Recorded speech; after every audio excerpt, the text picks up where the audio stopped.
I want a motion on in terms of recommending to the board. Today's Hunter's last official day. Today's also the last official day of NEOSCC as we know it. The 90-day grant period expires today. Closeout period expires today. So we today have an expiring board. We have an expiring executive director. Sir is still living. And so the board we just took care of. I would also like a motion to recommend that we extend the contract or the agreement with Hunter, that we retain him on an hourly basis based on the contract amount that's in his contract for a non-specified number of hours, but has to be determined by the new board. So that way we maintain a transition. Hunter will continue to be involved to be able to assist the launch board as needed. So I would like a motion to allow us to prepare that documentation. So I would suggest that we move to as funding allows. Yes, as funding allows.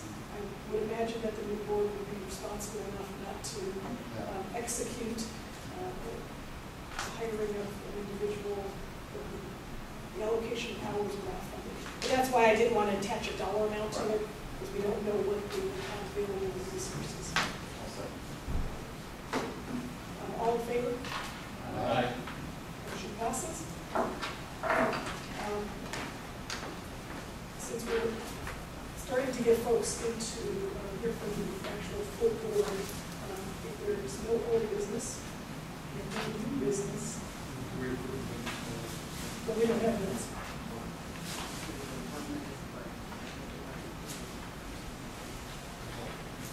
So somehow the data be out there, so everybody can see. So unless the executive committee willing to approve the minutes, I don't see. The last day, why We not? trust Brenda and Hunter. Well, they're going to expire. So Okay, then motion to approve the minutes. so, Okay. Jen made the motion. Jen. All in favor? Aye. Okay. Then any old new business? Hearing none. Motion to adjourn. So moved. All in favor? Aye. Meeting adjourned. Thank you. You will witness the formal presentation from our representative. You're not. The orange binder with all the Steve, you're information. Oh, you can help me. But there will now be. I have a few things to say. I have a few things to say, but I don't want to have to say Let's twice. see if we can find one. There you go. You Yeah, want you the got paper? it. We got the paper. We got the paper. I got another one. Okay. I'll email Steve Stephanie and let him know I have it. What? I'll let him know I have it. Okay. Did you see his email to you this morning saying I'm good. that you need to file some warrant and narratives? So, Okay, you sent me an email. see, I told you, one goddamn thing after What another. did you say, Lucy? I thought Steve we sent had Hunter an email this morning saying he needs to file the semi-annual and the final narrative and something of the logic model and then some form. We did all that. All there. We did that. Well, then right back in the time. Because he wrote, I checked, Super. and you have to do blah, blah, blah, blah, blah, blah, blah. We just went through it and found out that you were 40 So, Well, I don't know when he wrote to you. I saw it this morning because I wasn't there yesterday. okay, well, Maybe it's yesterday's. Maybe it's yesterday's email, that's true. We were back and forth with it.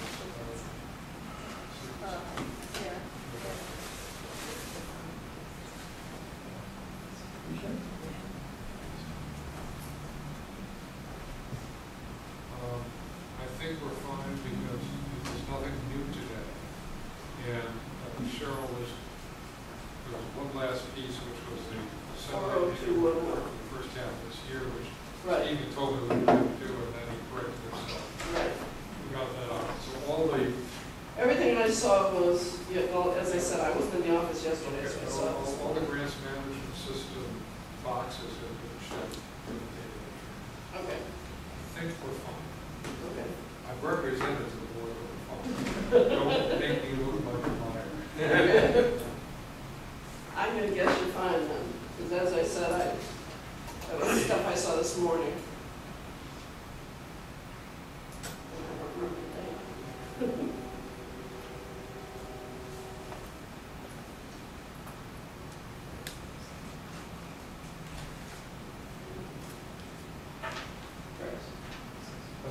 Yes. Does that mean we're closed out with the federal grant?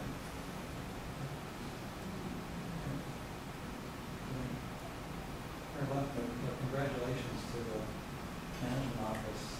This was a large and complicated grant, a lot of paperwork, a lot of boxes A to lot of check people. off.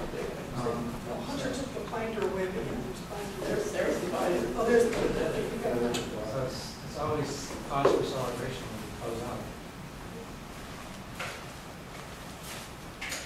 That's a true statement. I do agree.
Actually, bowls, the way the bowls next to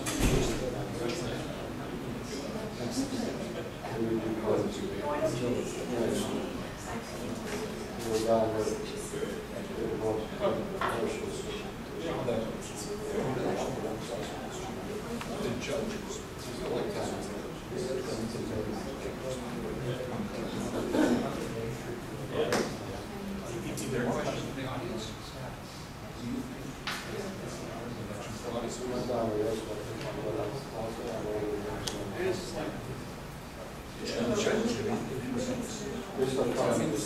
That was the only question.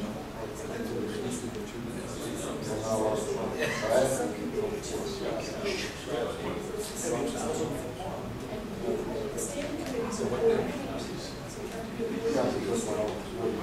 these are advisory to the board. So tackles the advisory to the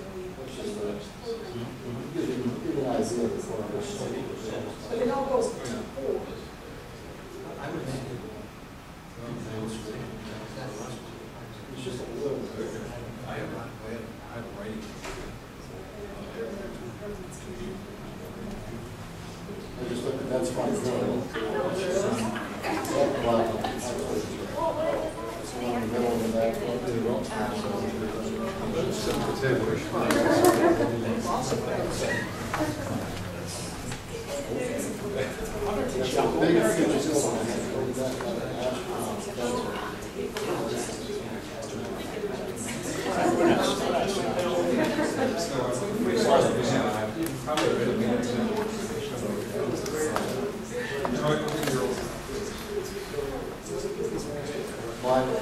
My 71 thing.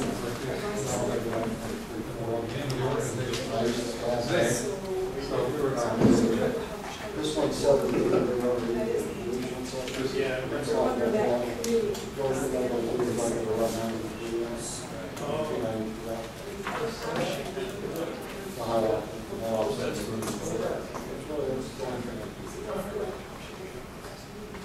I always write it down. we actually signed. One last thing.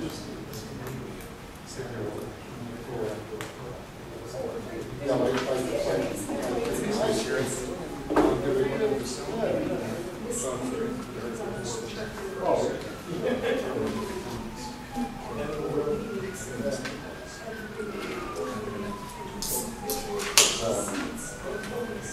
yeah, it runs fine. The old agreement is that, for the jar, And that's the intent, so to the extent that it's not represented, so pretty much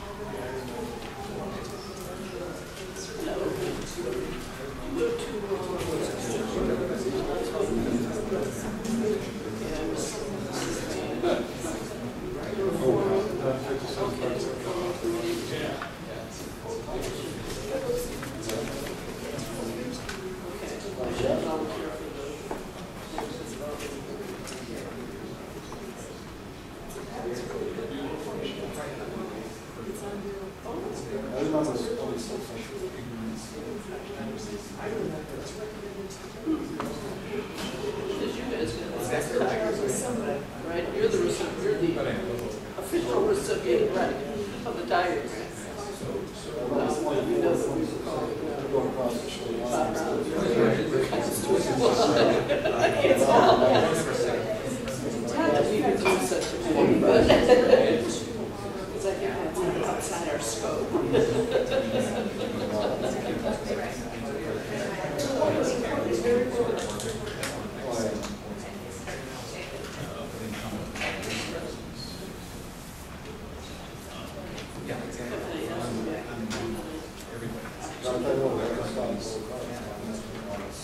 one question. Good. Like I said, the good one, some you lost. Yeah, because they said, you guys gave them money.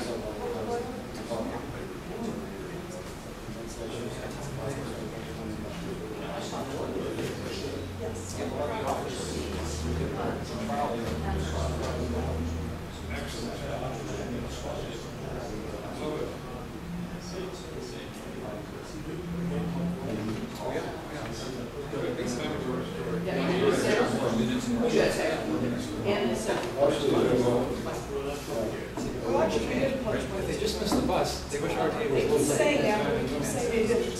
Our board is not, always asked us. So,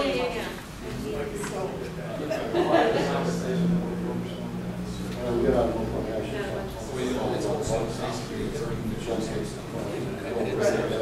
that being said, the expectation is that officially is not. Well, we certainly understand all that, but that's what I'm saying. So I You guys need to say, well, particularly if you want 15 days to get it done, just I mean, it wouldn't be a struggle in a lot of house. I know, they keep back doing all that.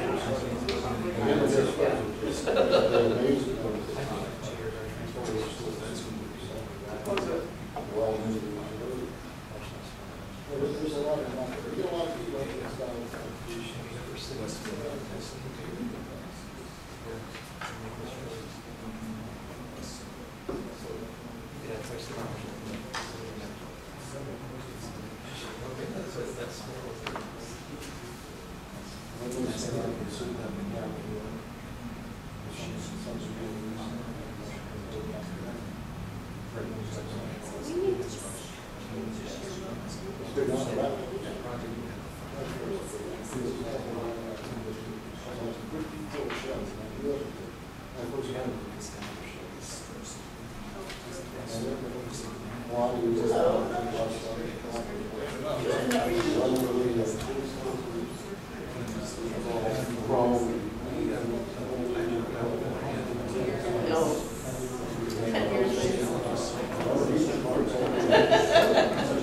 Okay, 8.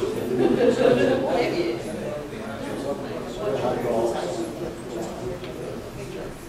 So everything thinks I'm good as I'm standing on the sideline saying, I stand on the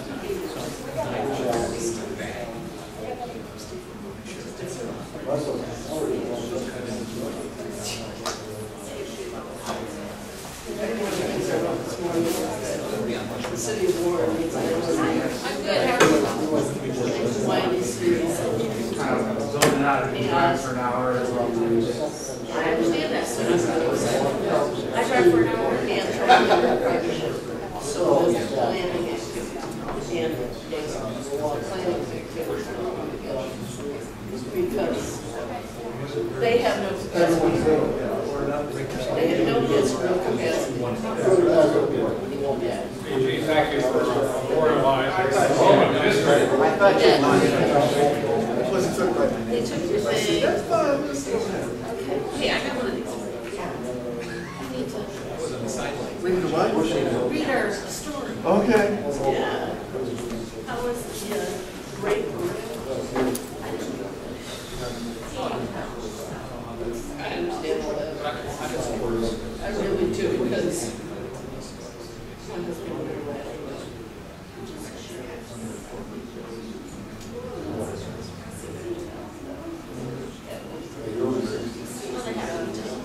Yeah, I know.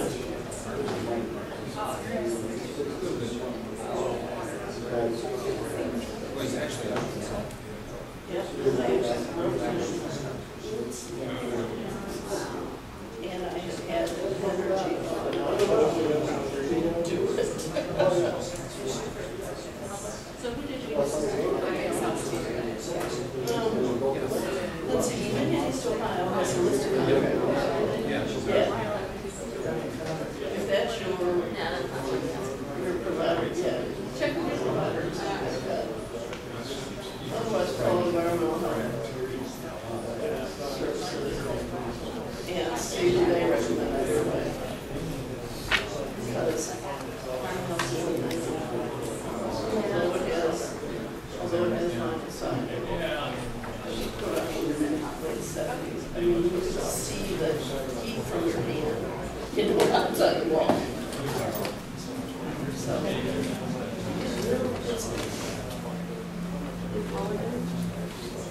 Yes, loaded and then they did some. Did you have like a chain? What? Really filled stairwell. Did you have an operation or what? Who made the joke last month? I forget who the smart guy was last month. Same joke. Was it? Yeah, I forget who it was. I mean, I'm open-minded. Whatever you're into, it's your business. How you guys doing? I beat you up here. I beat you up here. Who has the longest distance? Oh, I just did a lot of traffic. Construction for us. It's an hour. I think we're about equidistant, no? Maybe you're a little far. There's no traffic, it's straight out. You're still a little. Really?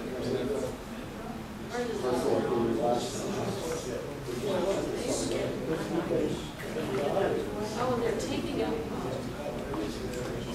those barriers.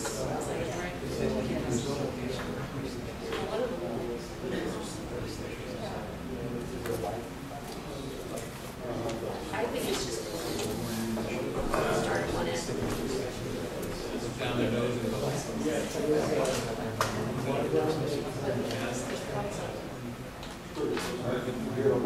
Well, we're not going to get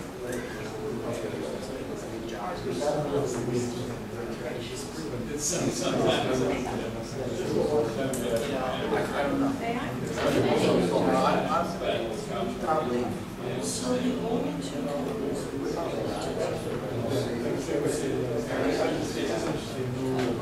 Well, we joined. Lake and Lorraine form that.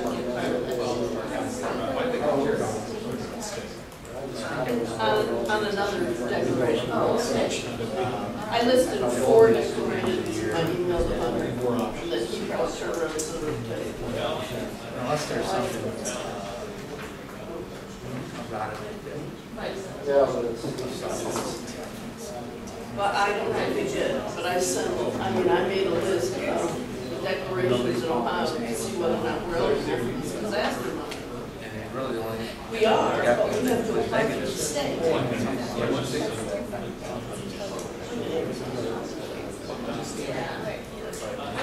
think the state has, but I'm not sure if it's child support. You know what I mean? Well,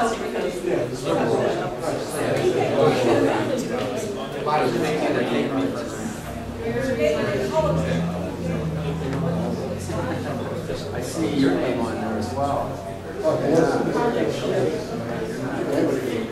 yeah, We're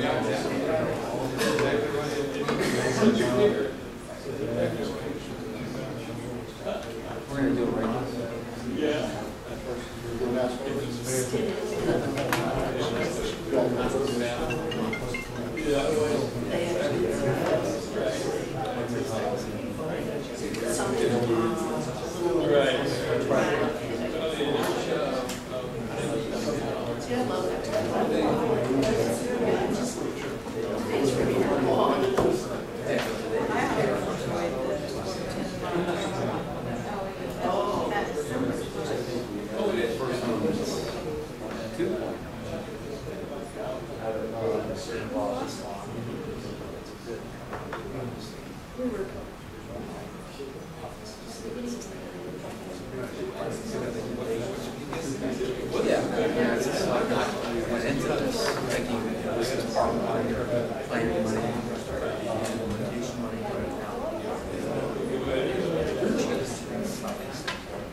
We would have. We had just done. You guys.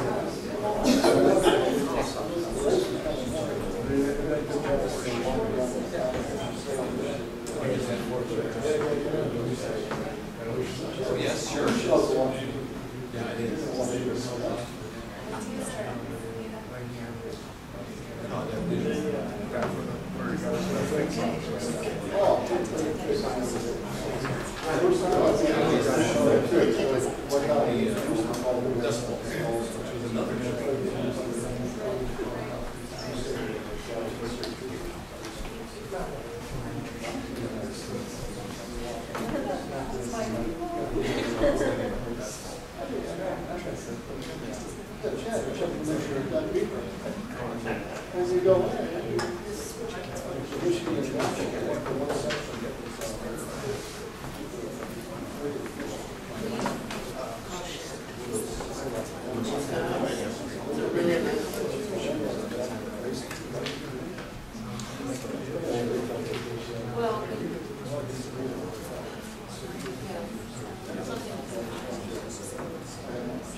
From there. Like, I'm a growth partnership, that's how we created, we came in as the. Yeah, I was gonna say, I didn't have it. and the group, not the county. So it is that way. Yes. All right, so that's, That's very. I think we're Support.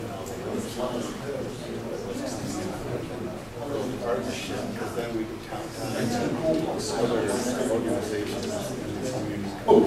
so we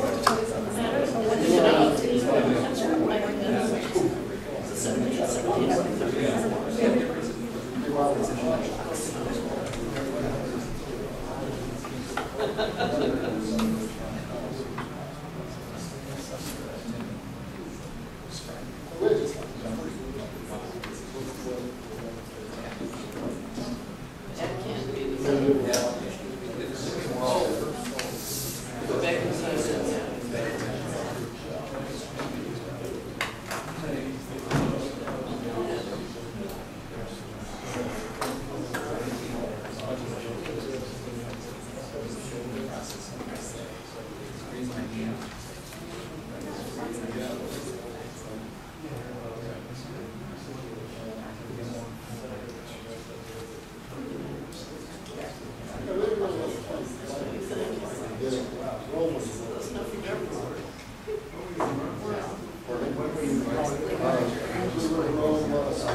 Most of them I have. Yeah, because it's one of us.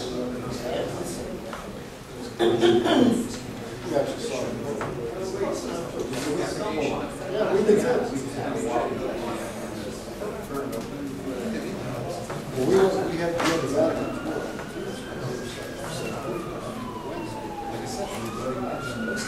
We didn't want to come back to work.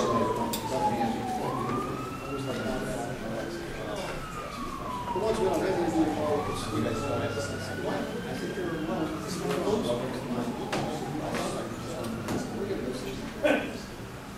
what's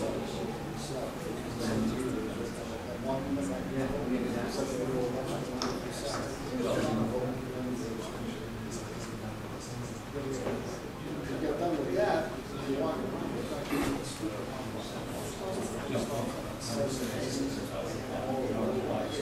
maybe we can't fly without that. That was the Trevi Conference. We walked up there. Just go to the same deal? Yes. I've never seen them run.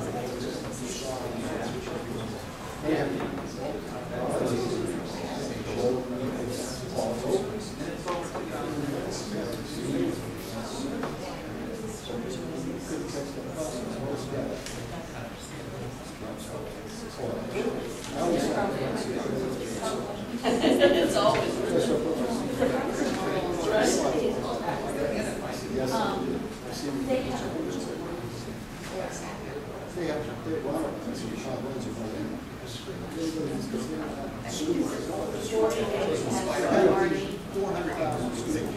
We went up with that park.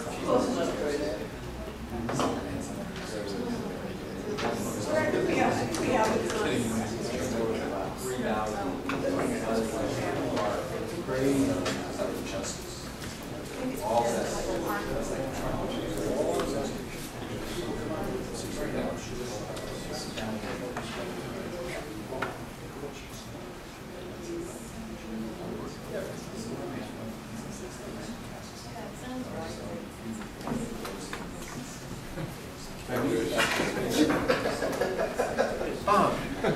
He made the jump last class.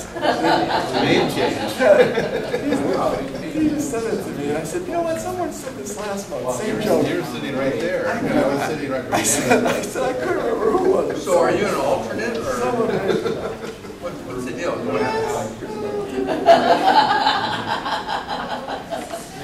You're alternative. Alternative.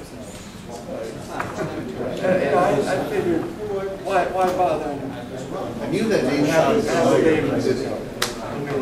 We're almost done. I couldn't think of the face of what you look like. I would at least bring a piece of tape and cover it up. Yes. Sure didn't sound how much you made. The jokes are flowing still. Doesn't get old.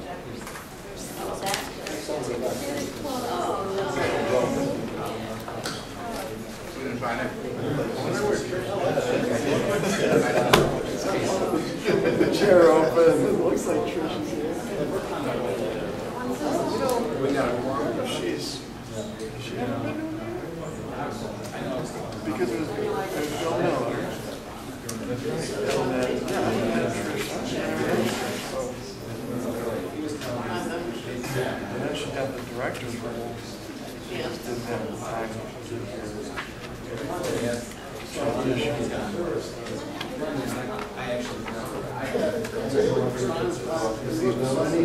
I just talked to him. Oh, the other girl. At a funeral a couple months ago. I guess something in the office.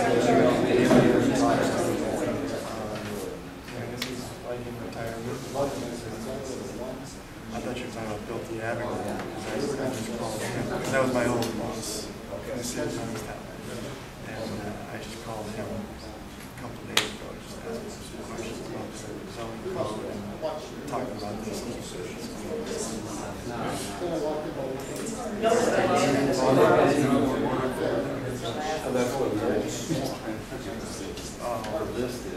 Oh, you are? Yeah.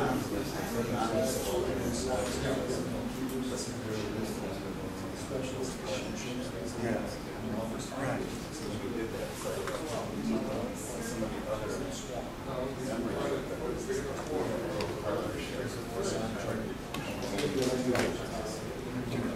You're close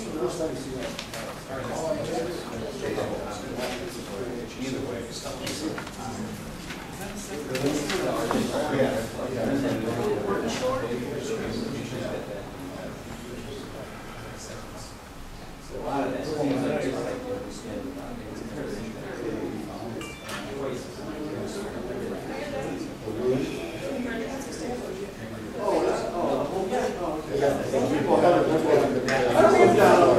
They probably have it from the executive meeting, so I don't think everybody has it.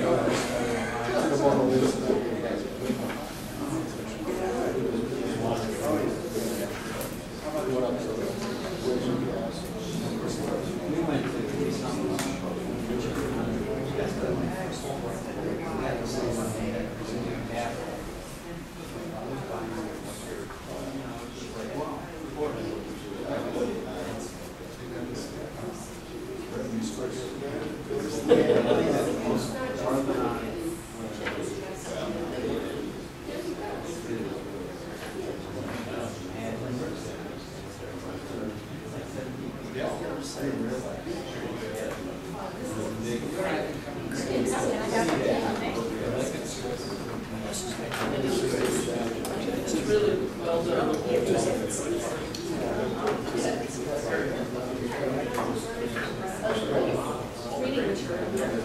Very well done.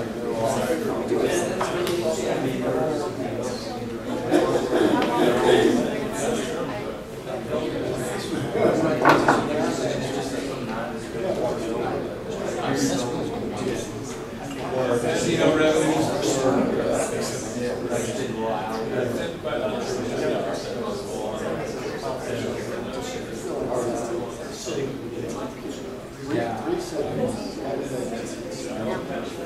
I know.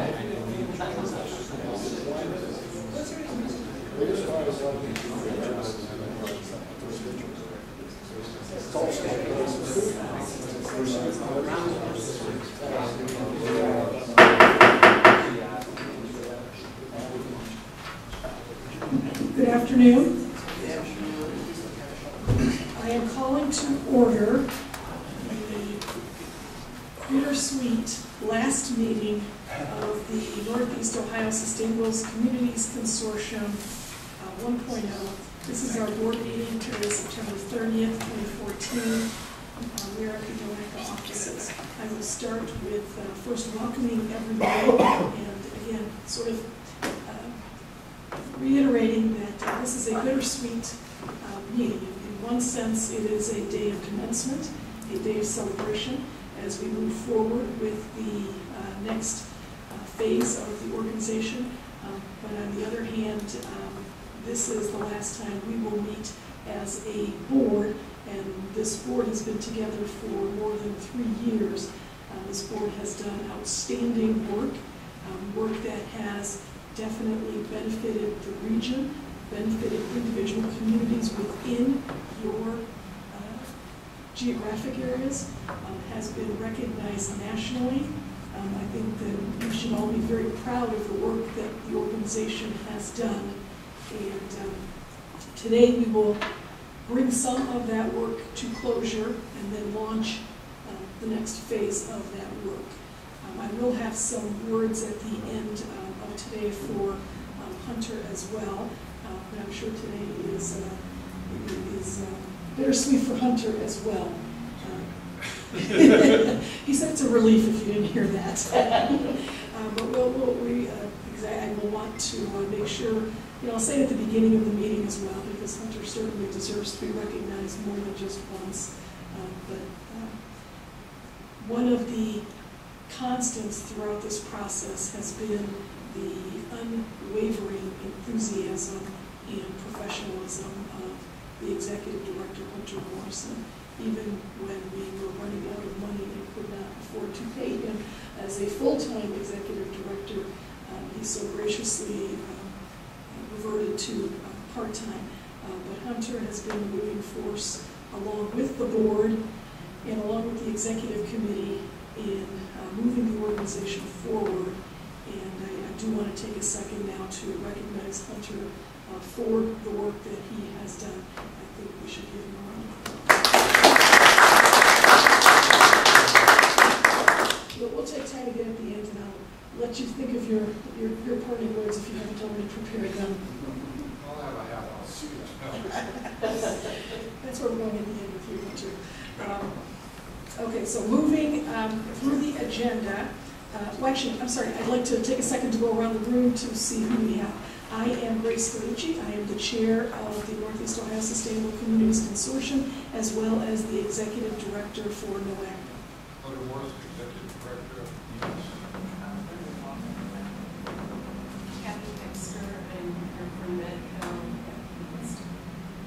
Steve Hamley, Medina County Commissioner. Mike Lyons, representing the RPI. Lucy Miller, U.S. Department of Housing and Urban Development. Berner Mike-Beagle, the Center for Community Solutions.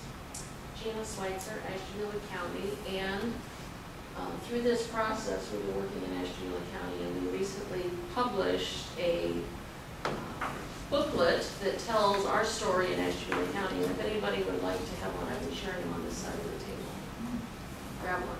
I don't have anything to pass out, but I'm Bob now with Stark County Regional Planning. Jeff Dutton, Stark County Area Transportation Study. Mike Challenger, Lorraine County Growth Partnership. Anthony Kovac, Trumbull County. Valerie Schaefer, Sarah Marsh with the Met Parks. Joe Calvert, RGA. David Beach from Green City, Blue Lake, Regional Nationals. Gene Nixon, South County Public Health. Terry Hadley, Metro America. John Dutton, State Regional Council.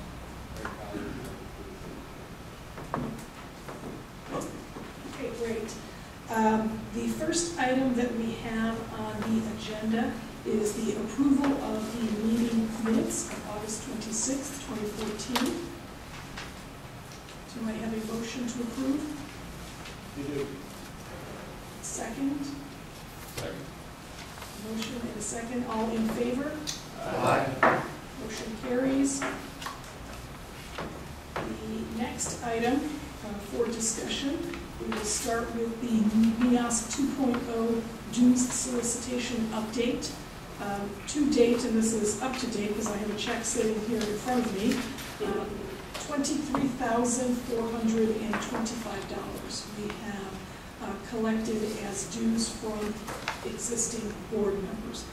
So that is nearly half of what we had expected to raise and more than half of individual members who have signed on. So I think we are making progress there. We have also received verbal commitments from many other members, but they are still in the process of getting their accounting departments and such to process invoices. So we are steadily receiving the checks. So in addition to the good news of folks signing on to NEOSCC 2.0, from a financial perspective, this has allowed us to complete our closeout activities. So it has been sufficient to pay for our executive director on a part-time basis, as well as a few closeout bills, and should leave us with substantial money to pay for the audit that is necessary for the organization as well. So we are leaving the organization 2.0 with a positive balance. Any questions or comments?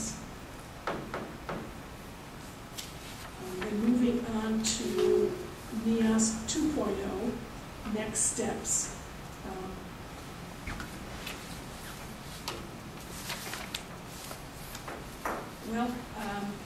I guess in terms of next steps, maybe I want to take something a little bit out of order, and that's to take the information C, NEOSCC closeout documentation. Well, actually, is that just meant to be the account? Well, it's just the time, just what you have covered as well. So why don't we take the time to give them both sort of a status on where we are in terms of the closeout, which I believe is finished, talk a little bit about what you've done over the last couple of months to, during this 90-day period, to close us out, and where we go from your discussions with the folks. First of all, we have submitted as of yesterday all of the required documentation. Today is the final deadline. Lucy is going through the hard copy 4-inch documentation of our work together. And I left for you on the front a copy of the final narrative report, which I did for Steve Shorty and his folks to tell the story. Steve said, these going to be very simple pages, or they could be a story. He really wanted something that would tell how this happened. Because this is a remarkable accomplishment. It's also in the context of all the other sustainable community grants. Both one of the largest geographies they deal with. I did a presentation at the EPA conference with the folks in Buffalo. There are 2 counties. It's not. You should try it well. So the geography is huge. The fact that we're not one single council of governments or PO, most of the grantees are single MPOs. We have 5 councils of governments, 12 counties, and multiple universities all together. The narrative goes into, it was compiled from all the semi-annual reports that Emma did over the last 3 years, documenting carefully all the meetings, publications, the encounters, the engagement, the in-kind and the like. I would say one of the last things is the book in-kind, notwithstanding the deducts of the MPO contributions. As you recall, we had to take out a significant portion of the MPO contributions, and Sarah had that unenviable task of backing out all those numbers, is in excess of 120% of the match. Also, taking into consideration the fact that the funds money was about half of what they initially pledged, and other groups that could not meet their match.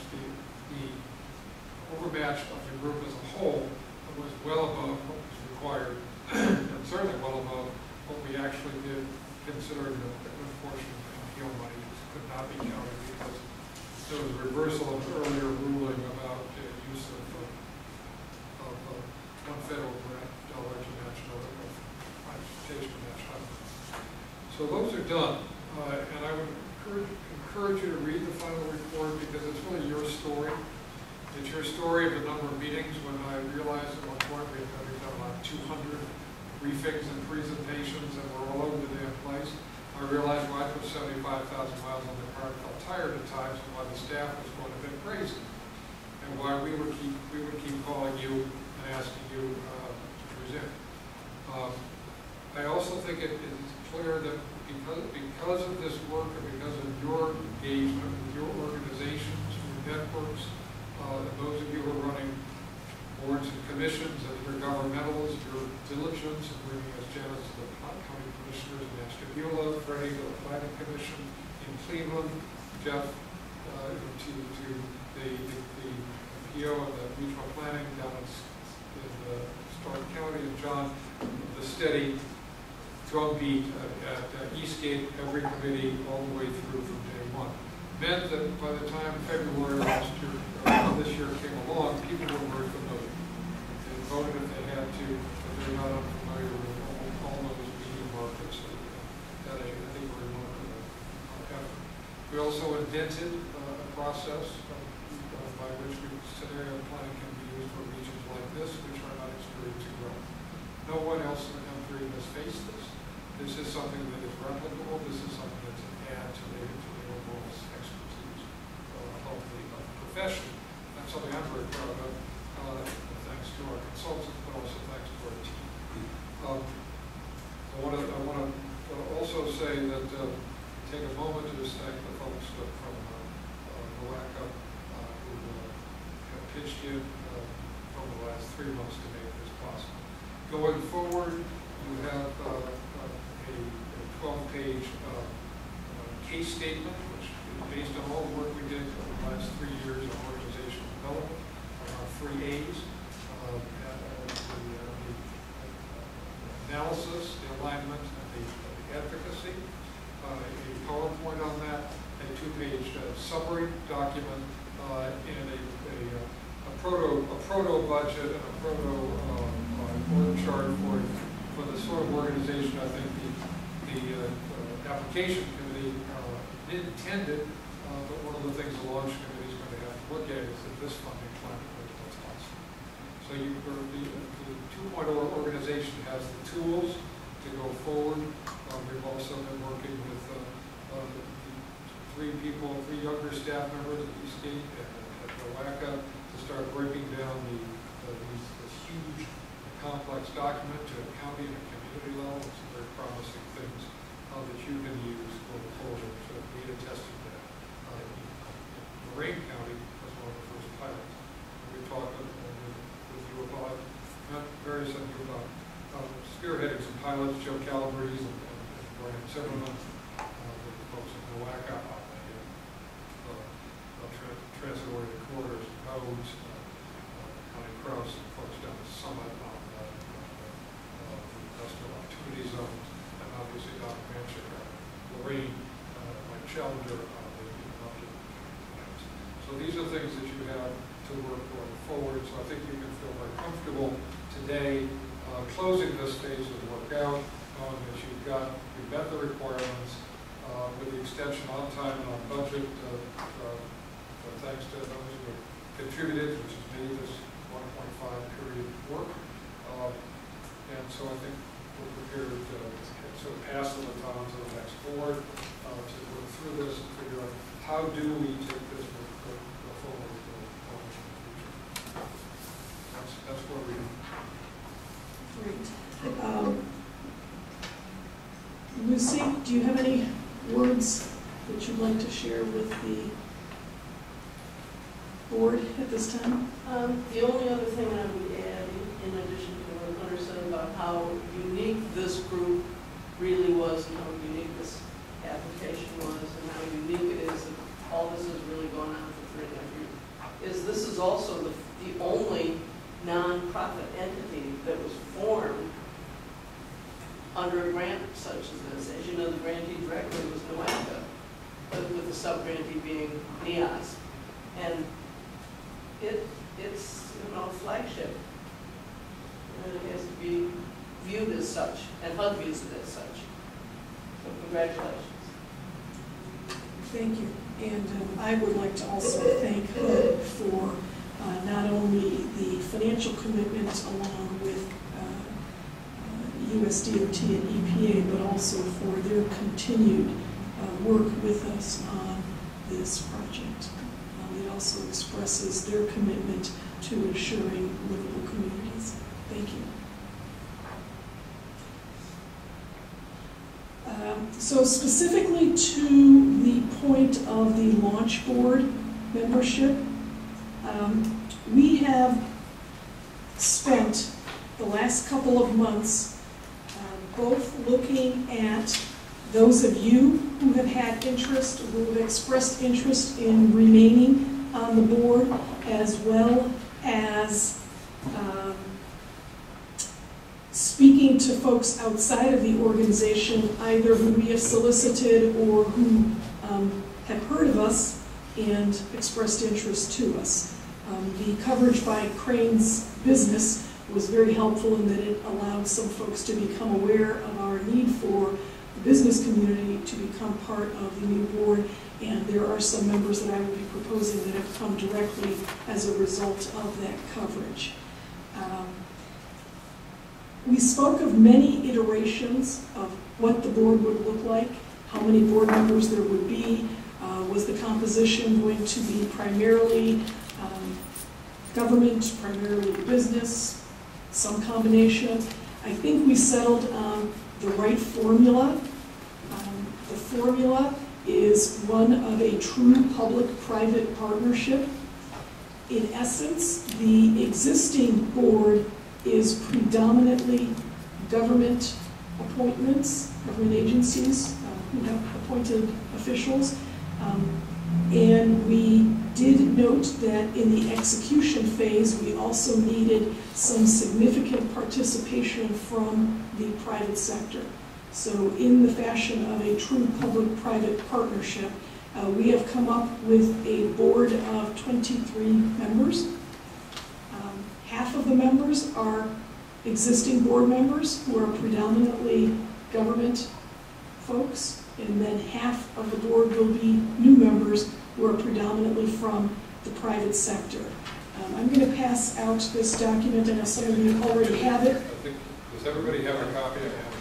I know Anthony doesn't, because it's expressed wanting one. Yeah. So We get to Anthony You never. didn't have to know to get one of those sheets. well, some of the folks were in the executive committee meeting earlier, that's why they have theirs. Or maybe it was left here and they just took one. But what you see in front of you are the proposed members for the 2.0 launch board.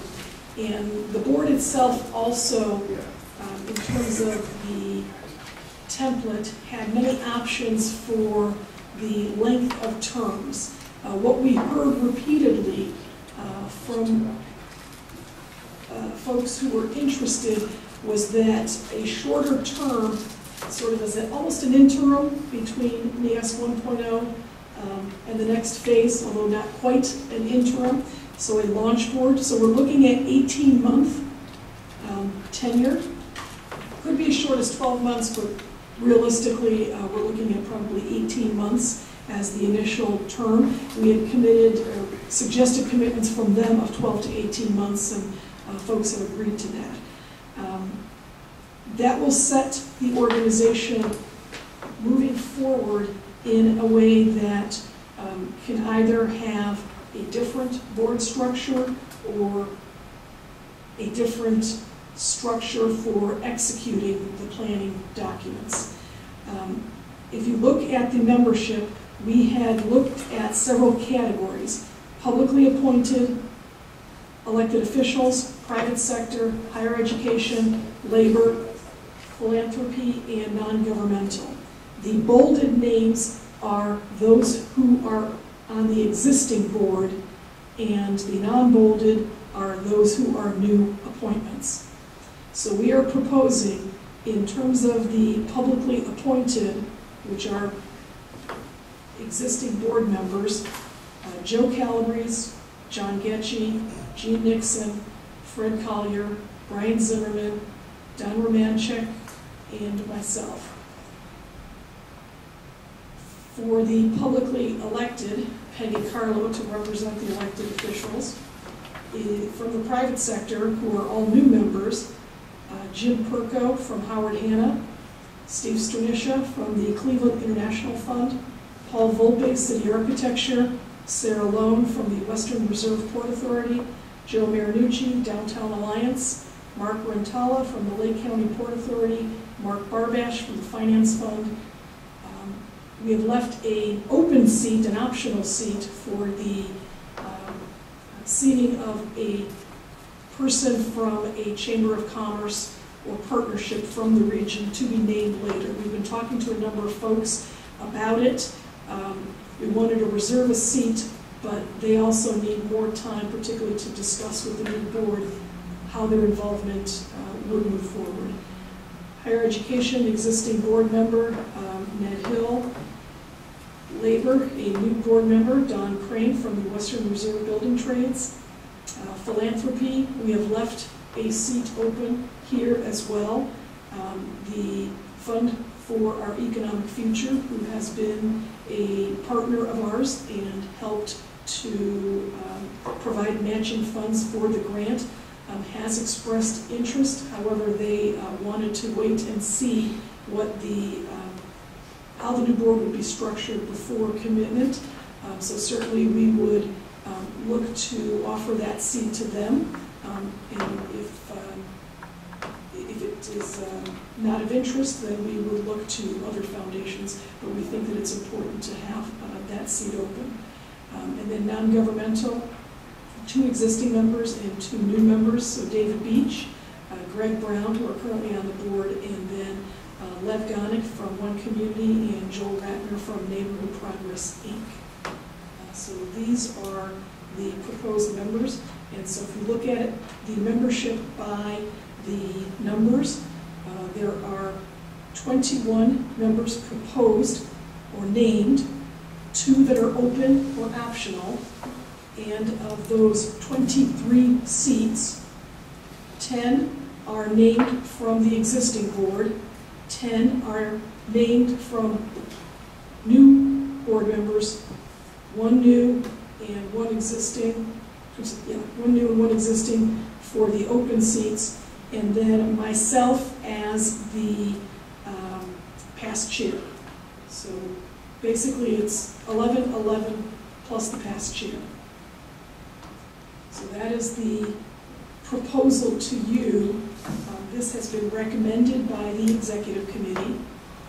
We have worked very hard over the last couple of months. I particularly want to recognize John Getchy for the number of meetings he has had with myself and Hunter to work out many of the possibilities in this matrix and reaching out to the folks to get them to sign on. Hunter also has done a lot of work with Our Strategies, who has, Our Strategies has very graciously worked with us at this point pro bono to help develop the membership and the proposed organizational structure. So I do want to recognize them and Hunter for that work. And at this point, I will open it up for discussion. Let me make one clarifying piece here. We have Ned Hill, staff at Cleveland State University. Kathy Hexter is representing the university. There have been several other of the CSU team that have expressed interest in this, and I think Kathy, I think it's a conversation we should have. Who's on the launch board and who else? How do we respond to the university's interest? Because we want to encourage the interest, but we also are not going to make that decision without conferring with the dean. I was at the Kathy long enough to know that this is a dean decision. So we'll all talk to you after about that. Yeah, to make that even clearer, we've had a number of folks from Cleveland State who have expressed interest to be on the board. And so therefore, yes. Yes. And all of a sudden, it's a embarrassment of riches, right? So, which is a terrific problem to have. And so Ned Hill being the original seat owner, we left him on there, but certainly, I don't know, we have not spoken. Yeah, we have not spoken with anyone about who the specific representative would be if it wasn't Ned. Yes? Among the new members, have they all been approached and agreed to serve? They have all been approached. They have all agreed to serve. Most of them have submitted if not all of them, I think they all have submitted the document that we have requested, which basically asked for a statement of interest and a bio. I was very impressed with some of the statements of interest and why folks would want to serve. Yes, at this point, there are still a few folks out there who had expressed interest but did not confirm. So at this point, we have not included them on this, and they would be then subject to inclusion for the next iteration by this board. We would imagine after 18 months, this board would want to consider either adding or replacing board members.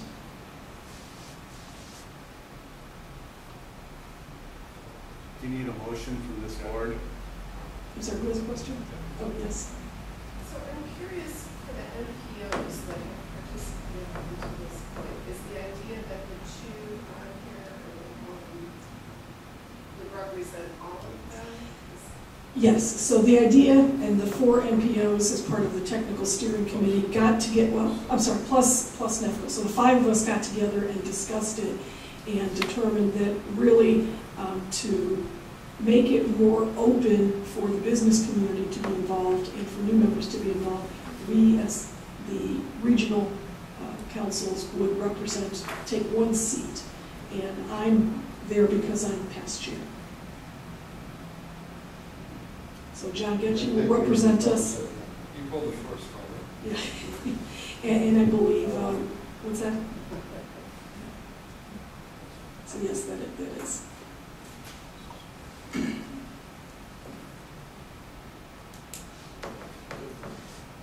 Joe?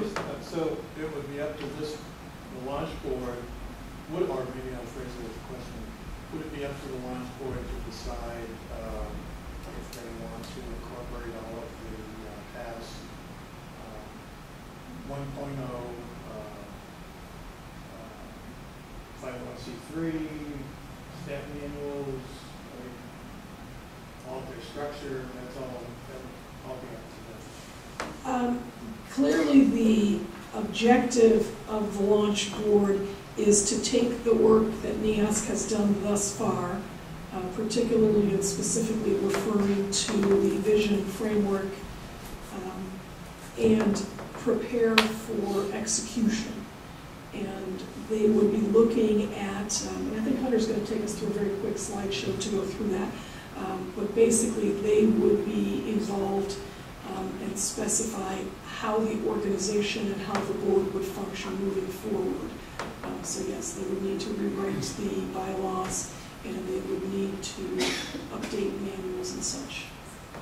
I think all of the discussion, from the very beginning, going back to the application, there's been the notion of a nonprofit organization that's freestanding and as a collaborative organization. And I think we've been very deliberate in, as you know, in trying to make sure that we're, in all the discussions about presentation material on 2.0, that we're true to that. But one of the questions that has come up as we have looked at the realities of funding, and David, you raised this, I think one of the more recent meetings, to replicate the PMO as a freestanding staff organization can be pretty expensive. There may be some other ways to accomplish the broad goals that we've identified around analysis and alignment and advocacy, besides setting up and maintaining a freestanding organization that requires a constant infusion of funding. So one of the things I think the launch board will be looking at is how do we accomplish goals without necessarily building yet another full nonprofit. I think we've also talked about the importance of maintaining nonprofit status as an organization that can receive funds to philanthropies that can't go to governmental organizations.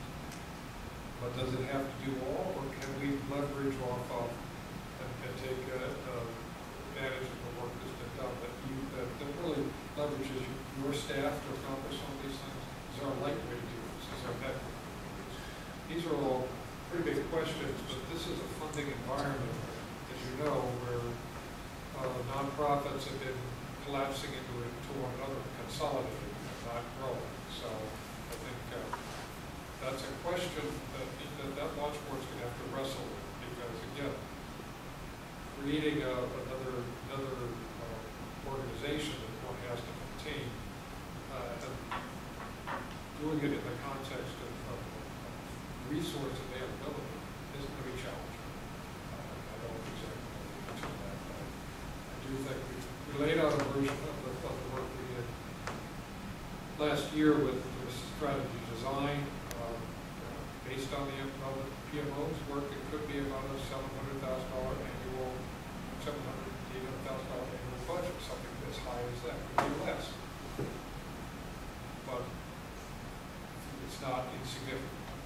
And we all know running these organizations, the funds are limited and constrained. So I think this group's got to be extremely realistic about how to get to the answer without creating some more of a system. Yes. Go ahead. David? Is it David? I agree with that. I also want to caution that I've been a part of a lot of startups and nonprofit organizations, and both mergers and even folding nonprofits. As we move forward and think about this new board starting off with bylaws, I think all that's in a way is like a distraction.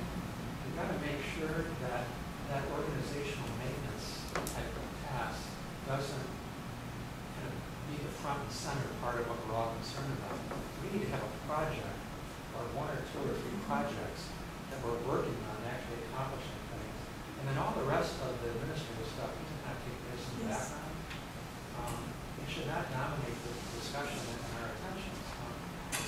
That's just sort of secretarial work that needs to get done, and it's important, but so I recommend that we get a project, and we should be writing funding proposals right now to get project funding, because that's what's going to sustain us in the future.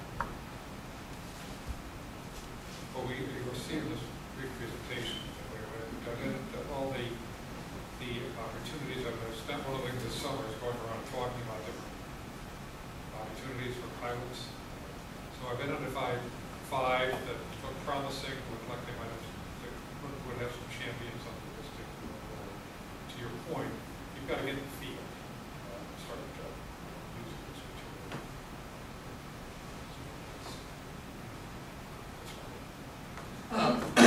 Excuse me. So we're closing out with HUD effective today in terms of all the documentation on that end of it. And then we reserve funding for the final audit. Right, so at this point, actually, we had finished HUD funding by June 30th. Right. So the funding that we have been using since then during this 90-day closeout was the funding that we've been receiving for dues. What about with the final audit in the Finance Committee? Have you had any discussion on that? Is there any role for them at this point, or is that just going to kind of go into limbo at this point? No, we will have to do a final year-end audit. We're negotiating with our existing auditors to see if they can get somewhat more realistic on their bill, and I would suggest a new body will have to act on a audit. It should be fairly simple this year because all the contract expenditures really, by and large, occurred last year. So they know it's expensive. But certainly to the point of the Finance Committee, I assume that the new board will appoint a Finance Committee, but to the extent that the existing or previous Finance Committee would be helpful, I would suggest that they invite them into the conversation. One of the reasons I think the rates to stay on is more of it, so the past president is that there are a number of these housekeeping issues. This is a big year. And here, Hunter, I thought it was because of other things that I brought to the table. No, It's just the housekeeping. It's just the Okay. housekeeping. Thank you. It's mechanics.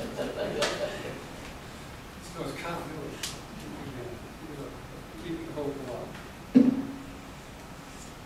So I agree with David, is that I'd like to see us try to use some existing grant monies that are out there and do some projects. And maybe it's Lorraine County and Medina County that, because they're touching, that we could work out on some state or federal grant application and put it together. So that if we got funding for that project, it would come through NEOSCC and then go just towards that project. Is that how you see? The distribution of project funds or pilots could be done a number of different ways, and the new board would determine that. But most clearly, I do see the board applying for funds to sustain NEOSCC, which primarily sustaining would be projects. And they could either sub-grant dollars to individual communities doing pilots or doing projects, or they could execute it on their own. And I guess some of it would depend on the type of funding and the actual project itself. Okay, so if a project is funded, then some of that money could go back to NEOSCC for support that way, go both directions. Correct. Right, I would think one of the types of funding that the organization would immediately start looking for is funding to sustain the organization administratively. Even though the administration is, and I concur with David, sort of secondary, you know, That could be a very lean That's- operation. right. Well, right, so we're looking for funds, you know, for an attorney to work on bylaws, or we're looking for consultants to maintain a website, or we're looking for some funds that have to be paid for transition to Hunter or something like that. But to the most part, we're looking for funds to actually execute the vision and framework. And, you know, actually another thing as I'm thinking about this, the way the organization set itself up relative to the due structure, the minimal due structure that we have, if just the existing participants agreed to continue their membership, that would pay for all of the administration of a lean organization. So that pays for that. So it's above and beyond that as we're looking to meaningful projects, or if there's some grand scheme for an expansion of the organization, that would have to be in addition. Yes. The board membership is 23 strong right now, but there's other slots that might come on board, so this board could grow even beyond that then? To clarify my point, what we're recommending is 21 with 2 optional to be 23 for 18 months or so to launch this 2.0. This board then, at that time, would determine if they themselves continue, if they add members, or if they replace members. Okay. At this point, from what we have been hearing from folks, particularly the new members, this is far large enough.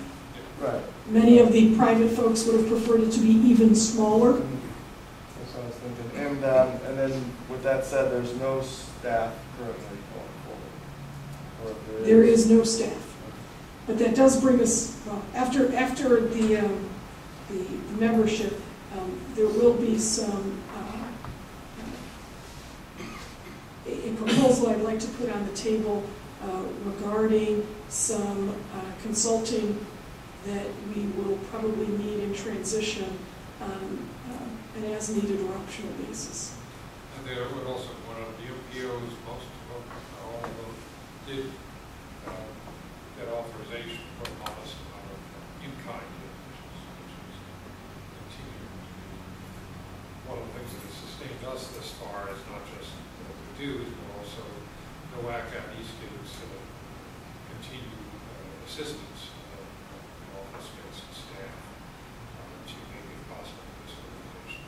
So there are some modest resources on the in-kind side that the pledge was offering already to show how to be part of this, as well as a modest amount of cash.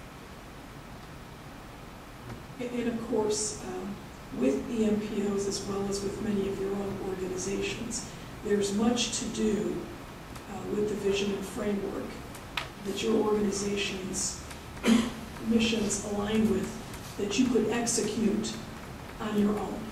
That it isn't necessarily something that you have to go through the official NEOSCC board to accomplish. In fact, the only reason for NEOSCC to continue is that there may be projects that would not happen but for a regional organization like this. That's the only kind of place in the ecosystem that's the whole way to go. And I suppose you could almost say that to the extent we could eventually operate as a truly regional region, we would not have need for a NEOSCC. If we're successful, we put ourselves out of business. You don't need an organization then to coordinate. It just happens as a normal part of business.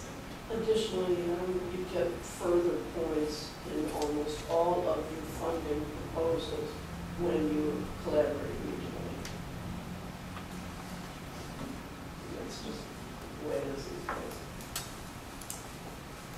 To that point, you can already use this. We've had that conversation, John, out on Tiger Grant, funds for all the requests that come in for sustainable points. fiber NEO and participation in that as folks. You do that without asking. Any further discussion, or can I get a motion to appoint the proposed membership? I make the motion. Second. Second. Second. I do. All in favor? Aye. Any opposed?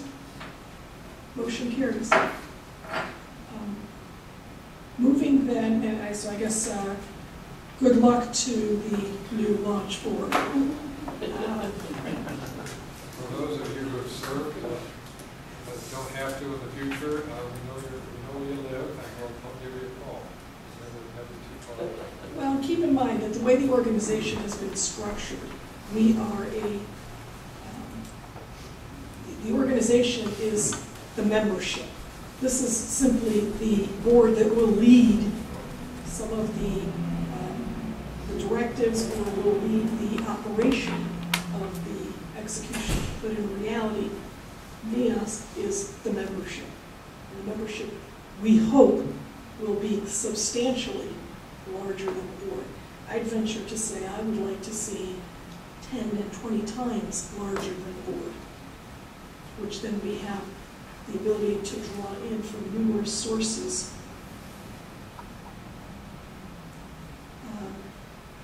So the next item, and I think this is to Anthony's point maybe, I would like to propose a contract extension for Hunter that would be based on the current terms of the existing contract, but only to be executed on an hourly basis and only as needed and to the extent money is available. So that particularly the new launch board would have the expertise of Hunter available to navigate through the process should they need his assistance. I would like to basically make sure that we secure him before he has an opportunity to flee.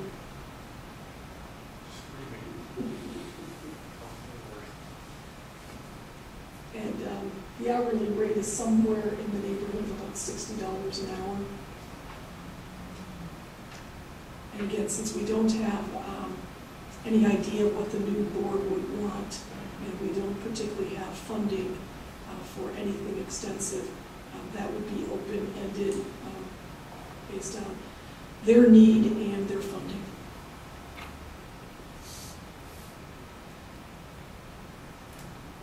Yes. We should go into executive session to discuss this. Is that personnel matter?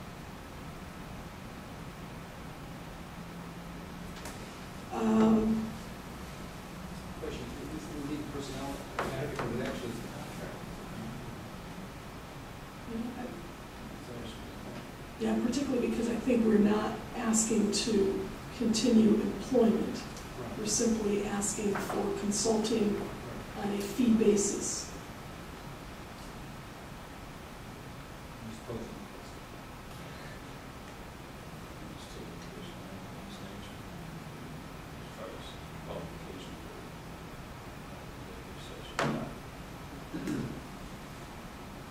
I just said, in order for everyone to speak freely about this. So then we need to turn the camera off. Well, we need to. Okay. This is actually, rather than empowering, is this a recommendation to the next board? Or is it an actual authoritative act? So let me, that's a good question. The Hunter's contract is good until today, the end of business today. He is no longer an employee, and he is no longer available to us. By extending his contract today, we can be certain that we have Hunter for the launch board. They can certainly choose to not use him if they don't want or if there isn't funding. So it would be at their discretion, but I want to make him available to them. And I fear that if we don't do this then there would not be that unless the new board would meet and then have the ability to pass legislation at that time, which I don't think would be in the best interest of the organization. And this was discussed at the executive committee, and the executive committee did pass the motion to recommend it to the full board. Well, to recommend it to this board to vote to provide hunters availability for the new board. And second, David's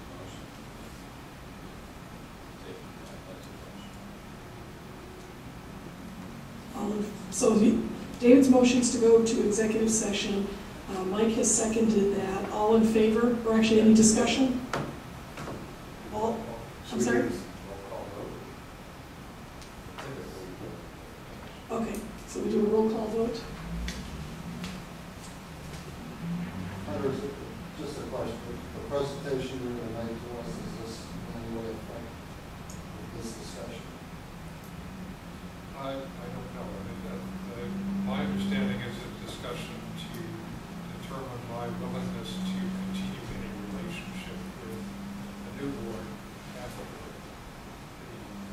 conclusion of business today, with my contract, my employees. Well, what was the presentation you're going to make to the board? Well, the presentation was material. Some of you have seen it on the 2.0 where we're headed, just so that everyone is on the same page as you go out and talk. So I think you're asking maybe we should suspend this vote until after Hunter's presentation? I'm just saying what we see in our presentation that fact. Consider. I would think it could be helpful. Yeah. So then, I guess, could you withdraw your motion? And is that how we would do it? Withdraw the motion and then just table it? Okay. So then how do we table it? Just, I'll voluntarily postpone it. okay, all right, terrific. Until later. Okay, so then why don't you go ahead and do your presentation? Oh. This may answer the question. Yeah, right. This is a presentation we put together of the 12-page case statement and the 2-page summary. In August, we went through and I talked about how we got to this point with looking back at the organizational development work that was done 2 years ago with career and a year ago with strategy design. And common themes emerged. One of the things we tried to do as I worked with our strategies is to make sure that there's a clear provenance or a clear line of thinking across the entire period, actually going back to the application consortium, so that as you pass this off to the launch board, you're passing off what you have worked on as the issues and initiatives you've identified as important. It's not fair, I think, to a new board, half the members of the old board, to simply say, well, we don't know what we're doing, take us from here. I think you spent an awful lot of time, together working on bringing us to this point, and it's their job to refine it, make it actionable, and define in great detail the organization that can make it happen. So this is what we've been presenting to prospective members. And really it is about coming together to create a vibrant Northeast Ohio. And as Grace said, wouldn't it be nice if we need to have a NEOSCC? Part of this is learning, continue learning how to work together across the region. We summarized what the present conditions are. This came out of our condition trends work, which we participated in, and Steve and Mike in particular worked on a close editing of it with our staff. 5 points: development without net population growth, new development at the edges of the region, abandonment of our traditional centers, expansion across the infrastructure, and threatened natural resources. These are the 5 things we focused on. There are other things that can and should be focused on education, workforce, other issues. These are the things that we identified within the framework of our grant charge. We also looked at, through scenario planning, at where the 25-year future is going out, assuming existing trends continue, and what happens if those are left unchanged, what happens if we don't intervene. This was really the trend scenario. We're going to take on long-term costs of development that we cannot afford to pay. That's like 32% downward cost pressure that the region's government's going to affect. We've been a little bold here, but the reality is local governments will face financial catastrophe. There will continue pressure to either raise taxes or reduce services to make the budget's balance itself in a taxing jurisdiction. Some better, some will be more like winners, some will be more like losers, but the entire region is going to do worse off tomorrow than it is today if we continue on this path. That's what we found. We found that abandoned homes and buildings have become commonplace, particularly not only in our legacy cities, but surrounding suburbs. The older housing stock being abandoned for newer housing stock in the edges. The same with industrial and commercial. We will be putting our natural resources at irreparable harm in our health and welfare. Again, bold ways of looking at it, but we see this flooding and water quality issues, air quality issues. And the scenario of grow the same suggested to us that we cannot just grow our way out of it. We've got a region built for about 5 million people in it. We've got a lot to fill up, even under the best of circumstances. Growth alone will not bring the region's communities as a whole into balance. And this is a future, this is our fundamental premise going forward. This is a future Northeast Ohio that's going toward. That's what we've heard in community meetings across Northeast Ohio. I think some 27 meetings across the region. We boiled again down all of our values. The first part was this was on the objective facts. The second part is boiling down the values. What did we learn from the two surveys? Two statistical surveys. What did we learn from the meetings and all the dials and the Imagine My Neo and the discussions? We learned that we want a vibrant, resilient, and sustainable region where we strengthen our communities and build on our assets, improve our fiscal health. We have an economy that's competitive, growing, and fair. We learned from the fund the importance of equity as part of the economic development picture. We've reinforced our existing transportation connections and filled in the gaps in our network. We've learned that from Joe and from the Connections Committee, Sarah co-chaired. And we need to be effective stewards of our resources, getting a better balance between nature and the things we do. Those are the 4 things that we identified as common and shared values across the region. Then we have identified 5 broad recommendations. They appear in the document as 4, but as our strategies, we worked with our strategies, there really are 5 because we conflate on the open space in 2 different ways. So this is a little clearer. Strengthening and focusing our investment in established communities. Priority number 1. Expanding choices to make it easier for Northeast Ohioans to move throughout the region. Making connections work. Multimodal. Preserving and protecting our natural resources. And creating a regional network of parks, open spaces, and protected areas. And I would point out today's Plain Hill, an article about how Powder County is pursuing that, as Steve Litt referred specifically to this.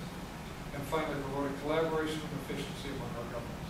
We hear that from the foundations, we hear that from the chambers, we hear that from the people. That's what people do. So, we talked about how you build a regional vision. And we said to folks, we build it on an objective analysis of facts, that's on the left, and we build it on from shared community values on the right. We bring those together.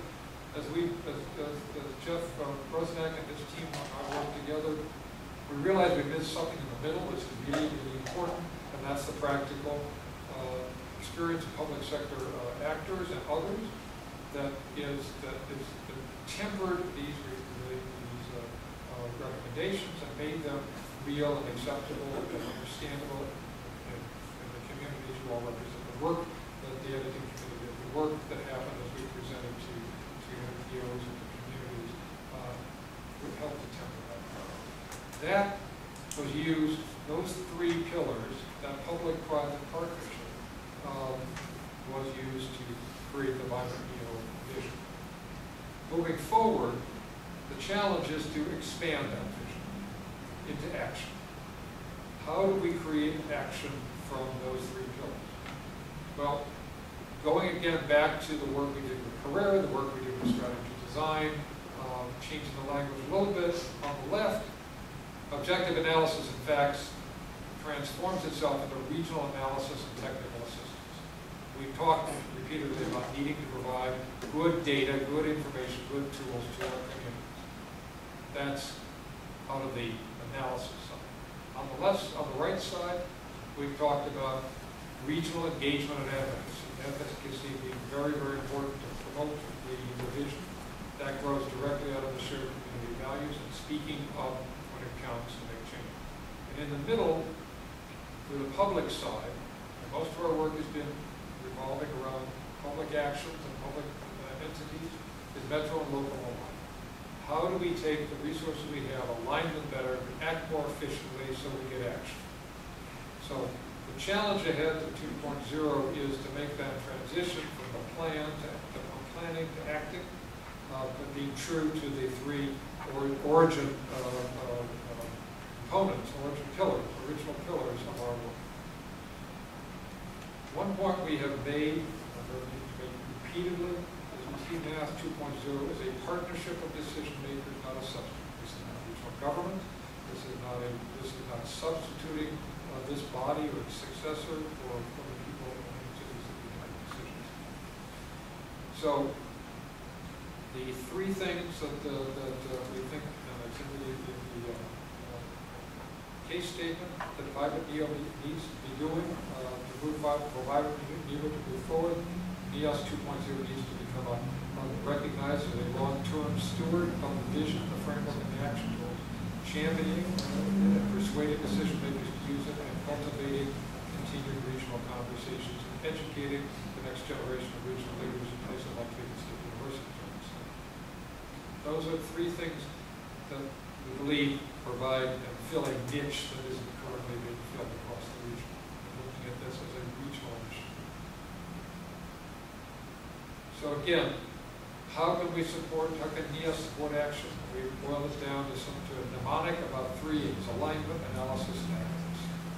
Alignment, the arrow is pointing in one, the arrow is pointing in the same direction. Analysis is an inward-looking process of understanding who we are.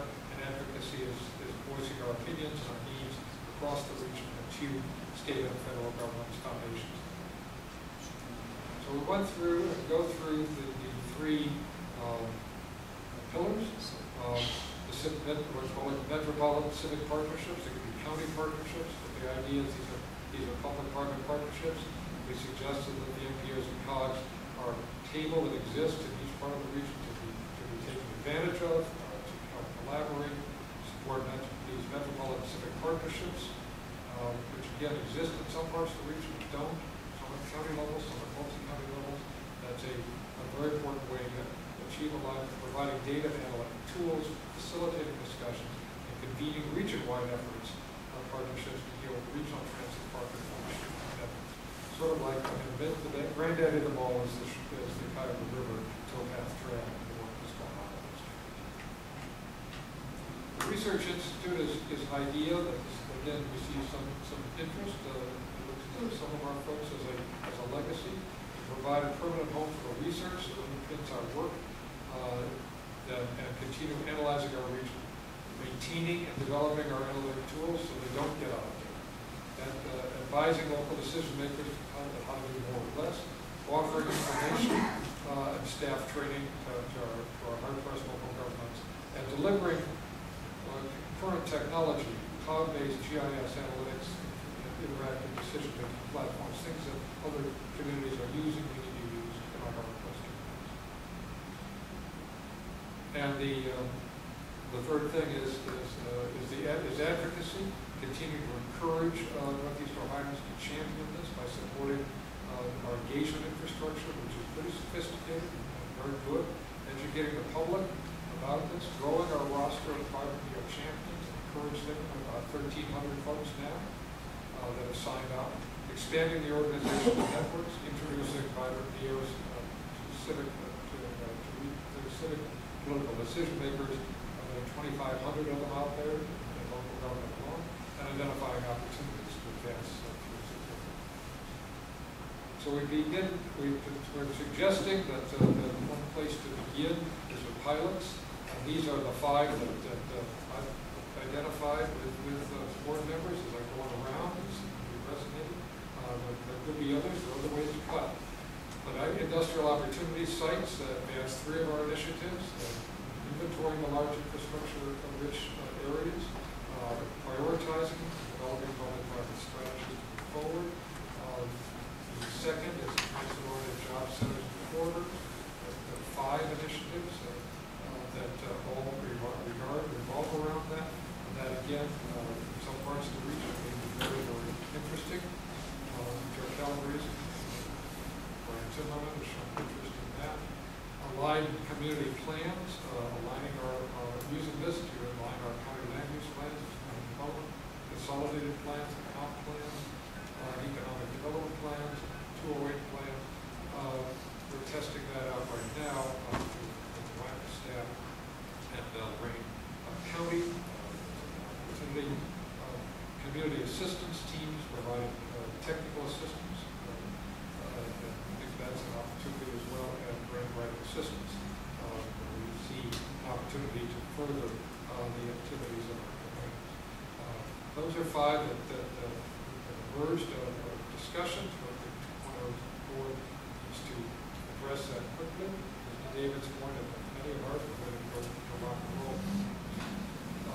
So that's what we sort of talked to people about, that I hope this reflects the work that you've done over the last 3 years about what's an organization, why is an organization, how do you move forward.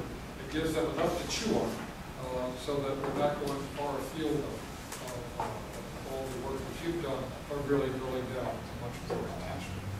There's a lot of work in each one of them. There are different ways that each one of those 3 pillars could be realized. Those are the ones that come across as foundational elements to achieve action through this plans, planning and acting. So that's what I've been working on the last 3 months with our strategies. But actually, we've all been working on this, Steve, since Michael and 2 years, going back to the application consortium that we laid out by having a separate freestanding collaborative.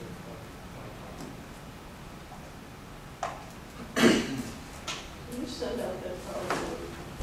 Yeah. Thank you. Something I like that. Any questions or comments? I was going to make a comment that I thought was very good, but embedded in the continuation of this effort is the need for ongoing continuing education on what NEOSCC is. Because as people begin to find out about it, haven't been involved, that the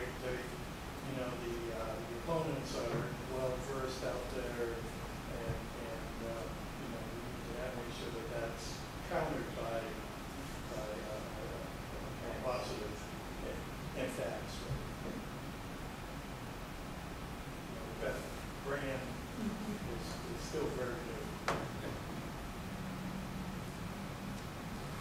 Any other questions or comments? Then I would go back to David. You need to reintroduce or untable your motion. Put it back on the table. Yeah, I would like to go on executive session. And Mike, you seconded that. All in favor? I have a question. Oh, wait, no, please. I don't, this is our last board meeting, I'm assuming it is. I'm not in favor of going into executive session. If we want Hunter to leave the room, that's the issue. I think we as a board can do so. But I would prefer to have the full board here to discuss that. I for one, am comfortable with any of my discussions occurring with the board. I think executive session is full board. It's It's not just the executive committee, right? It's executive session of the full board, right? Well, I mean, the idea is to have Hunter leave the room. That takes away the issue, the ambiguity is he an employee, are we talking about an employee, or are we talking about a contract with a I'd be likely to leave the room and just have a discussion. I don't need it to happen, but if some of this folks do it, that's fine. Well, I would think that's the purpose. The camera's on, so if we need to have a discussion about the matter without Hunter, he can certainly look at the TV later to find out what we said, so I don't think that would work. We'd have to go into executive session. Is there grounds for that? I think there is. We're a nonprofit organization. I don't think there's any debate about whether we can do this or not. I'm just going to go for a roll call. Gail agrees? I'm not officially as alternate. Okay. Yes, Michelle? yeah, no, actually you were. Am I? Yes. Oh, yes. Yes. Mr. Schellenberg? Yes. Mr. Hadley? Yes. Ms. Bellucci? I abstain. Or two. Return.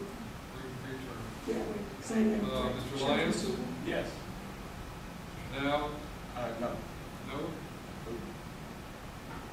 Mr. Dutton? No. Mr. Nixon? Yes.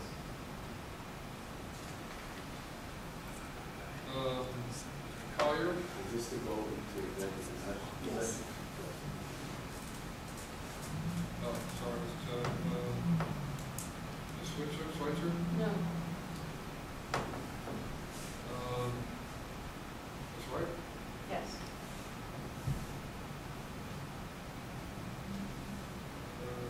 Mayor?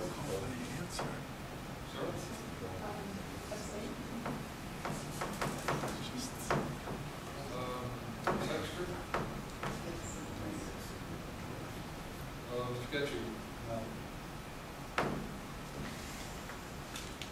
Ms. Kovac? One clarification, I thought we were doing roll call for attendance, but now as this is going, people are giving their vote. So this is, No, To to go go into into executive executive session. session. Whether or not to go into executive session, yes or no? okay. What did you say? For this discussion, and it's all boards, not an executive. It's all We already, full we board. already cleared that. No, No? No. Yes, no. Ms. Williams, so I think we've got everybody voting. What? Oh, Mr. Peach. I vote yes. I would assume you vote yes, I would say where you signed it.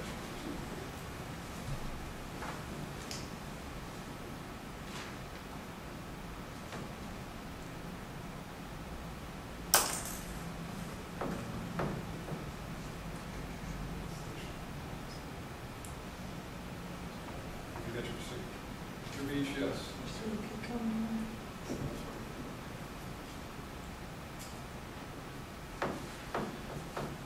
Okay, 1, 2, 3, 4, 5, 6, 7, 8, 9 yeas. 1, 2, 3, 4, 5 noes, and 2 abstentions. Motion carries. We need to, does anyone know how to do that? Or do I need to call Daniel? yeah, just do it for the power button.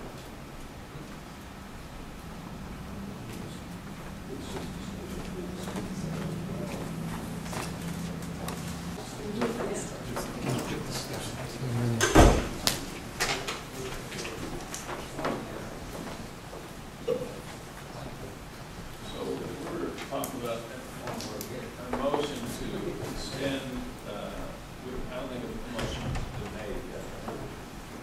So, No, it's an executive session. so can I have someone make, I think Bob should. well, Okay, I will. okay.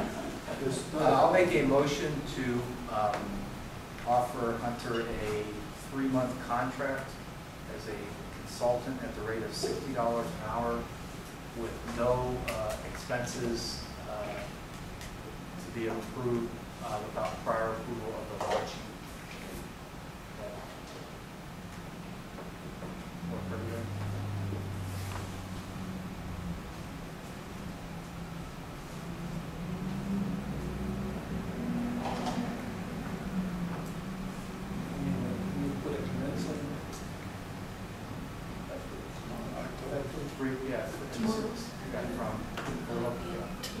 So a contract extension with Well, the new Hunter? contract.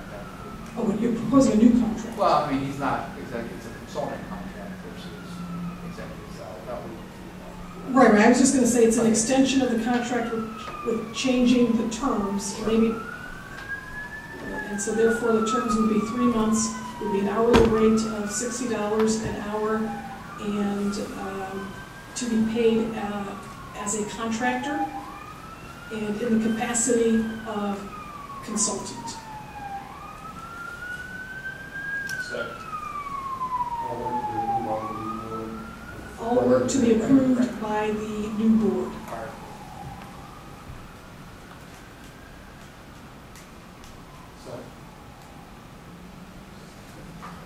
All in favor? Aye. Any opposed? Motion carries. Thank you.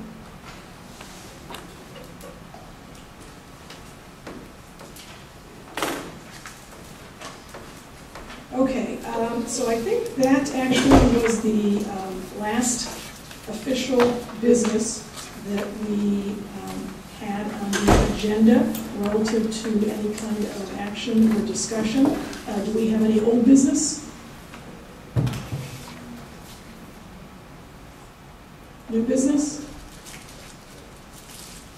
So before we actually adjourn, and so I guess this is a combination of old business and new business, I would again like to extend my gratitude to this board for their perseverance, their graciousness, their commitment, their exemplification, if that's even a word, of example, or for making themselves examples of regional leadership. I think this board has been outstanding. This board has made it a very easy function to act as chair and to work through the things that needed to get done to be where we are. So I do want to thank you for that, and to thank you for the terrific outcome of the vision and framework. I also want to extend special thanks to the executive committee and to the technical steering committee, both of which put in significant additional hours of work to ensure the excellence and the quality of the outcome were maintained. Then I especially want to thank Hunter Morrison as the executive director for all of his same things, his perseverance, his hard work, his commitment, his exemplifying regional cooperation and collaboration, and as a special kind of thank you, I came up with a words. I thought, how can I really come up with specific words that would say thank you to Hunter? And my staff, when I was in Chicago, came up with this when I left for me, so I did copy it from them, but the words are different, so they did this for me, so I thought, this is pretty nifty, I'll have to use it again myself. But they took my name, Grace Galucci, and came up with a word for each letter. So I have Hunter Morrison, and came up with a word for each letter. So the H in Hunter is for humble. The U is for unwavering. The N is for nimble. The T is for thorough. The E is exceptional. The R is revitalizing. The M is magnanimous. The O is original. The R is rigorous. The R is respectful. The I is intelligent. The S is socially conscious. The O is optimist. And the N in Morrison is for now free.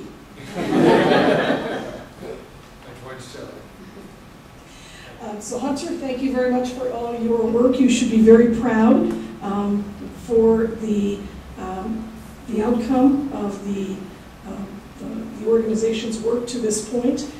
There's a lot to be said about a plan that is as, and I know some people don't like the word plan, but it is a document, and it's got maps, and it's got a lot of words, and it's got recommendations, and I think it's terrific. I think it has a lot that the region will be able to use to make itself a better region, and I just wanted to thank you for that work. So thank you to the board and to Hunter. Hunter, do you have any last words for us? No, I think I gave them all earlier and in the presentation, but again, I would like to thank all of you for a very interesting 3-year journey. I think quite had this in mind when I signed on, neither did any of the rest of us, but I think we've learned a lot. I think we've left a legacy. I think the real challenge now is to take the plan and turn it into action. A couple of quotes in the bottom back there. Dwight Eisenhower about what this is all about. And I would only say for those who are skeptical about the value of a civic vision, to look around you. Because 25 years ago we adopted a plan called Civic Vision downtown and the city.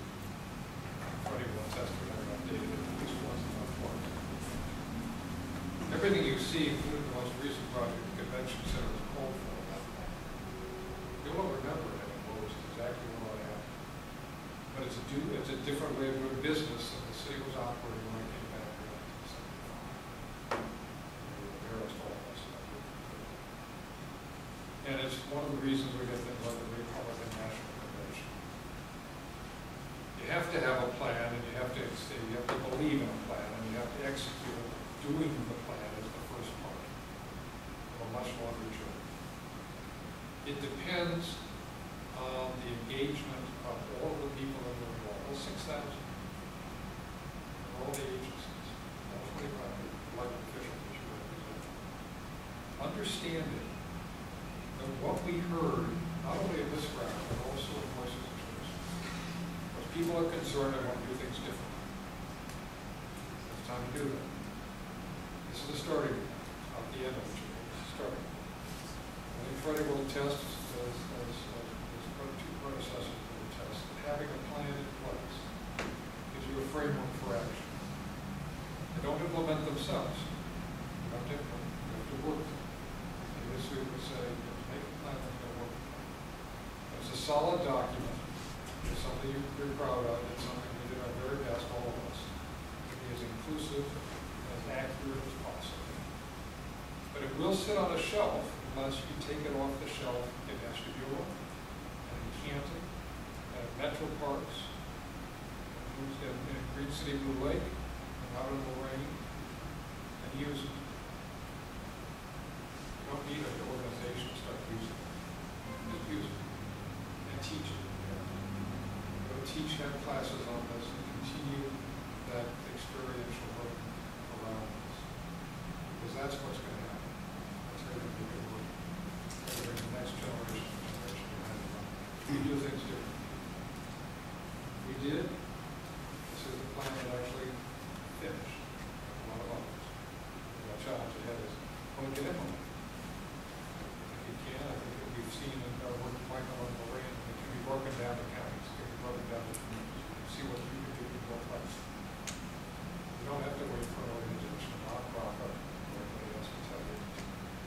that's the parting words, is we've done it together, let's do it together, let's move forward together. I just have one more comment. You know, as the board here, I appreciate your support, Grace and Hunter. But also I want to, you know, we're here as a board looking at the end results, but along the way we had a lot of assistance. And I would like to just thank all the individuals that worked for and supported our organizations to get us to where we're at. You know, including Jason, the work Sarah did, and the other staff who have now long gone and moved on. They did some very good work in trying to get this startup organization to go a certain direction. I think I would like to thank them. Here, here. And as chair, again, I would be remiss if I didn't thank our funders, and that's the Sustainable Communities Grant at the federal level, HUD and USDOT and EPA, and the Fund for Our Economic Future, without whose match this would not have been possible. So thank you to our funders as well. And no disrespect if I didn't thank anyone else. Well, you know, now that you said it, wait, before we go, I need to thank the NOACA board and NOACA staff, particularly the NOACA board who did, although this was before my time, and so therefore we should probably be thanking the former executive director, Howard Mayer, as well, but particularly the NOACA board for taking on a huge responsibility. I have found out that managing the grant, being the fiscal agent, was much more than probably anybody expected.